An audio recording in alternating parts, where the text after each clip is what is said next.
ದಾವಣಗೆರೆಯ ಲೋಕಸಭಾ ಚುನಾವಣೆಯ ಅಖಾಡ ಕೂಡ ರಂಗೇರ್ತಾ ಇದೆ. ಒಂದ್ ಕಡೆಗೆ ಲೋಕಸಭಾ ಚುನಾವಣೆಗೆ ಶಾಮನೂರು ಕುಟುಂಬ ಸಿದ್ಧತೆಯನ್ನ ಮಾಡಿಕೊಳ್ತಾರೆ.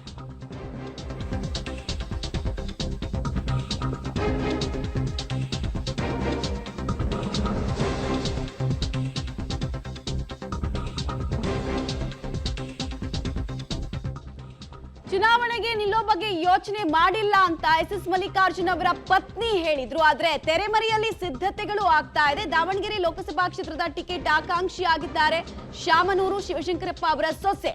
ಹೀಗಾಗಿ ಬೇಕಾಗಿರುವಂತಹ ಎಲ್ಲಾ ಸಿದ್ಧತೆಗಳನ್ನ ಕುಟುಂಬದ ಕಡೆಯಿಂದ ಈಗ ಆಲ್ರೆಡಿ ಮಾಡಲಾಗಿದೆ.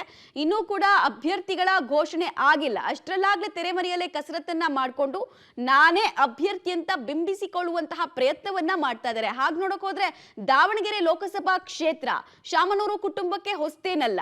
1998ರಲ್ಲಿ ಶಾಮನೂರು ಶಿವಶಂಕರಪ್ಪ ಅವರು ಲೋಕಸಭಾ ಚುನಾವಣೆಗೆ ಕಂಟೆಸ್ಟ್ ಮಾಡಿ ಗೆದ್ದಿದ್ರು. ಆಮೇಲೆ ಸತತವಾಗಿ ಅವರ ಪುತ್ರನನ್ನ ಕಣಕ್ಕಿಳಿಸುವಂತಹ ಪ್ರಯತ್ನ ಕೂಡ 14 ಹಾಗೂ 9ರ ಚುನಾವಣೆಯಲ್ಲಿ ಆಗಿತ್ತು. ಬಟ್ ಅವರು ಸೋತಿದ್ರು. ಈಗ ಒಂದು 4 ಚುನಾವಣೆಯಿಂದ ಕಂಟಿನ್ಯೂಸ್ಲಿ ಬಿಜೆಪಿ ಆ ಕ್ಷೇತ್ರವನ್ನ ತನ್ನ ತೆಕ್ಕೆಗೆ ಹಾಕೊಂಡು ಬರ್ತಾ ಇದೆ.